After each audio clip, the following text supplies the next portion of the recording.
Bank Nifty का ये 15 minute का चार्ट है आपके सामने और यहाँ पे बैंक निफ्टी में काफ़ी ज़्यादा बाइंग हमें देखने को मिली है और ये बाइंग हमारे जो लेवल्स हमने निकाले हुए हैं जैसे कि ये रेजिस्टेंस लेवल है और यहाँ पे नीचे की तरफ सपोर्ट लेवल है। ठीक है, तो यहाँ आप देख सकते हैं कि जैसे हमने कहा था कि यहाँ पे अगर समझो सेलिंग होने के बाद नीचे की साइड पे अगर आता है तभी हमें इसमें एंट्री करना चाहिए। और साथ ही साथ अगर दूसरा पॉइंट यहाँ पर हम जो हमारे वीडियो में बताते रहते हैं हमेशा कि 9 मूविंग एवरेज अगर 200 मूविंग एवरेज को क्रॉस करके ऊपर चला जाता है, ठीक है, और हमें प्राइस एक्शन भी मिलता है तो अभी हम उसका फ़ायदा उठा सकते हैं। जैसे कि यहाँ पर सेलिंग हुआ, फिर बाइंग हुआ, फिर सेलिंग हुआ, ठीक है, लेकिन इस यहाँ पे जितने बायर आए हैं उनको स्टॉप लॉस हंट नहीं हुआ।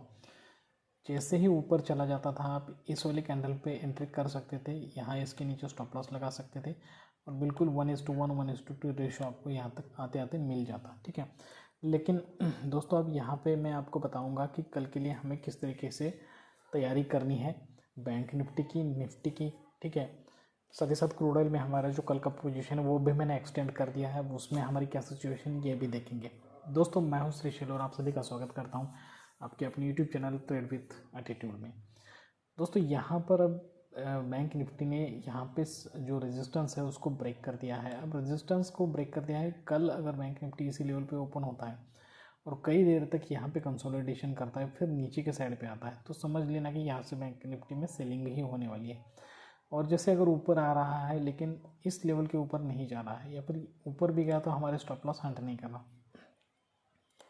यहाँ से नीचे की तरफ आ रहा है तो आप यहाँ पे आराम से पुट साइड पे जा सकते हो। ठीक है, लेकिन कभी कभी क्या होता है कि इस तरीके से नीचे आता है और नीचे की तरफ नहीं घूमता फिर ऊपर ही जाता है तो यहाँ के जब सारे के सारे स्टॉप लॉस खा जाएगा तो समझ लेना कि अब ये और भी तेज़ी से नीचे आएगा लेकिन थोड़ा देर लगाएगा। ठीक है, तो ऊपर कंसोलिडेट करेगा, जितने ज़्यादा बायर वो पकड़ेगा ना उतने ज़्यादा बायर पकड़ेगा और उसके बाद नीचे आएगा और उस वक्त वो नीचे आता है तो बहुत तेज़ी से नीचे आता है। ठीक है, तो यहाँ पे मैंने बता दिया आपको कि हमें पुट साइड की तरफ किस तरीके से ट्रेड मिलेगा और मैक्सिमम पुट साइड की तरफ ही ट्रेड मिलने वाला है, क्योंकि अगर कॉल साइड की तरफ ट्रेड मिलना होता तो मार्केट रेजिस्टेंस को ब्रेक नहीं करता और इसके नीचे ही आज पूरा दिन भर यहीं पे कंसोलिडेट करता। ठीक है, कॉल साइड की तरफ अगर जाना होता तो, और इस तरीके से ऊपर जाता और यहाँ से नीचे।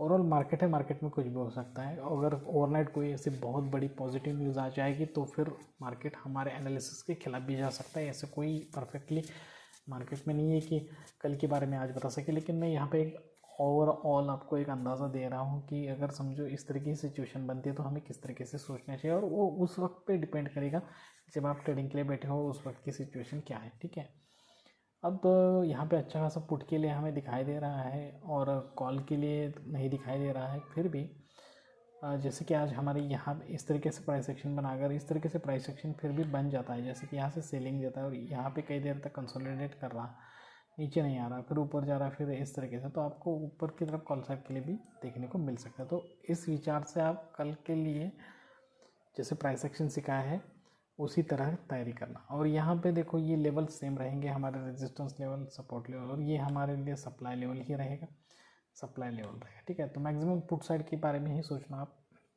क्योंकि यहाँ पे जो क्रॉस हो चुका है उसके बाद बाइंग होने के चांसेस है, मार्केट थोड़ा सा नीचे आ सकता है और फिर बाइंग भी दे सकता है। ठीक है, तो अगर बाइंग की साइड पे जाना है तो आपको मैंने जैसे बताया है कि सेलिंग तो होना चाहिए। ठीक है, डायरेक्टली बाइंग में जाओगे तो ट्रैप हो जाओगे। सेलिंग अगर अच्छा खासा होता है, इस लेवल के नीचे नहीं आ रहा है और यहीं से ऊपर की तरफ घूम रहा है तो आप यहाँ पे भी कॉल ले सकते हो, स्टॉप लॉस यहाँ पे लगा सकते हो, 1:1 1:2 रेशियो ले सकते हो। ओवरऑल सिचुएशन देखकर आप डिसाइड करना। तो यहाँ पे बैंक निफ्टी के बारे में बताया, अब थोड़ा सा क्रूड ऑयल में चलते हैं। देखिए दोस्तों, क्रूड ऑयल में ना कल जो हमने एंट्री किया था वो इस लेवल पे एंट्री किया था और ओवरनाइट में मैंने ट्रांसफ़र कर दिया था अपनी पोजीशन को, क्योंकि रात को जो क्लोज़ हुआ तो यहीं पे क्लोज़ हुआ था तो मुझे लगा कि ओपनिंग के बाद शायद यहाँ पे बहुत अच्छा खासा बूम आ जाएगा और यहाँ तक हमारा टारगेट अचीव हो सकता है।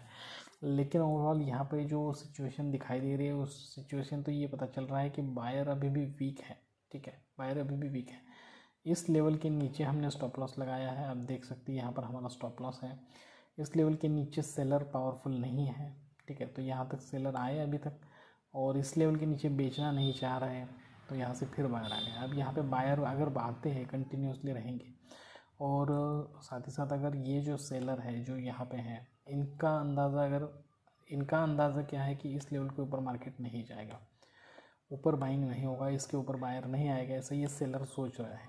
ठीक है, और अभी तक तो उनकी सोच सही साबित हुई है, क्योंकि ये वाले सेलर कई बार मार्केट यहाँ तक आया और फिर नीचे आ चुका है। ठीक है, लेकिन अगर समझो अभी बायर, ठीक है, इस लेवल को, सेलर के लेवल को ब्रेक कर देगा, ठीक है, और इस लेवल के ऊपर चला जाएगा, तो आपको काफ़ी ज़्यादा बाइंग देखने को मिलेगी, हमारे टारगेट के ऊपर भी बाइंग देखने को मिल सकती है। ठीक है, क्योंकि जो भी चीज़ है ना वो इस लेवल पे आने के बाद काफ़ी सस्ती हो जाती है, तो यहाँ पे बेचना उनको उतना ज़्यादा नहीं परवड़ता नहीं उनको, इसलिए वो उसके ऊपर बेचने की सोचते हैं, यहाँ पर आने के बाद बेचने की सोचते हैं। तो यहाँ पर आने के बाद जितने भी सेलर बेचेंगे और इस लेवल पर भी अगर बायर ख़रीदने के लिए तैयार है, इसके ऊपर भी बायर आएंगे, तो फिर टारगेट आराम से अचीव हो जाएगा। ठीक है, तो इसके लिए वेट करेंगे, देखें क्या होता है, या फिर स्टॉप लॉस तो हम देने के लिए तैयार है दोस्तों। ठीक है,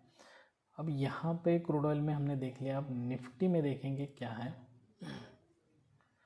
निफ्टी में देखेंगे, देखो दोस्तों, निफ्टी में यहाँ पे मैंने कल ही बोल दिया था आपको, ये 15 मिनट में जो कल की जो मूवमेंट हुई थी, जो मैं कल डीपली एक्सप्लेन किया था आपको, कि रेजिस्टेंस लेवल के नीचे ओपन होता है, फिर रेजिस्टेंस के लेवल नीचे जाता है, फिर ऊपर आता है, फिर नीचे। ठीक है, तो मैंने आपको कल बोल दिया था कि इस लेवल के नीचे जो है ना सेलर नहीं आएंगे, क्योंकि यहाँ पे सभी बायर बाय कर रहे हैं। तो ये बिल्कुल वही हुआ कि यहाँ पे गैप अप हुआ, उसके बाद थोड़े बहुत सेलिंग दिया, और यहाँ से जैसे ही घूमा थोड़ा सा, तो आप इस कैंडल में भी एंट्री कर सकते थे, क्योंकि ऑलरेडी उसने हमारी कल के दिन जो हमारा जो लेवल है, डिमांड लेवल, उसमें कंसोलिडेशन तो हो ही गया था। तो ऑलरेडी ओपनिंग में ही, प्री मार्केट ओपन में भी यहाँ पे कॉल साइड पे काफ़ी ज़्यादा एंट्रीज हुई, पुट राइटिंग बहुत ज़्यादा हुई, और जिसकी वजह से मार्केट गैप अप हमें देखने को मिला, और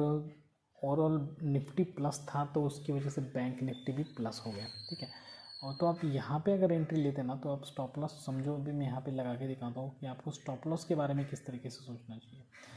क्रूड ऑयल में जाके भी बताऊँगा मैं आपको। देखो, अगर आपकी एंट्री यहाँ पे हुई है, ठीक है, और स्टॉप लॉस अगर आपको लगाना है, तो आप स्टॉप लॉस कहाँ पे लगाओगे, तो समझो यहाँ तक लगा सकते हो, इस लेवल के नीचे तक। ठीक है, अब आप बोलोगे इतना नीचे, और 1:1 टारगेट लगा देना, 100% आपका टारगेट अचीव होता है।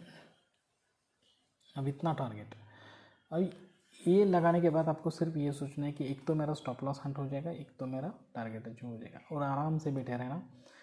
ये कैंडल इस तरीके से कैंडल जो बनी है, रेड कैंडल या फिर ये इन्वर्टेड हैमर, ये आपको बिल्कुल भी विचलित नहीं करेंगे, डिस्टर्ब नहीं करेंगे। जब आप इस तरीके से टारगेट और स्टॉप लॉस लगा के आराम से बैठोगे, और जो भी रिजल्ट आएगा मैं उसको देखूंगा, ऐसे बोल के आराम से बैठना। देख सकते हैं आप, यहाँ तक आएगा 75% टारगेट अचीव हो गया। जैसे मार्केट क्लोजिंग से पहले 315 या फिर 310 को आप यहाँ से निकल जा सकते हो, जितना प्रॉफिट मिले उतना लेकर निकल जा सकते हो। ठीक है, तो यहाँ पे निफ्टी के बारे में बताया।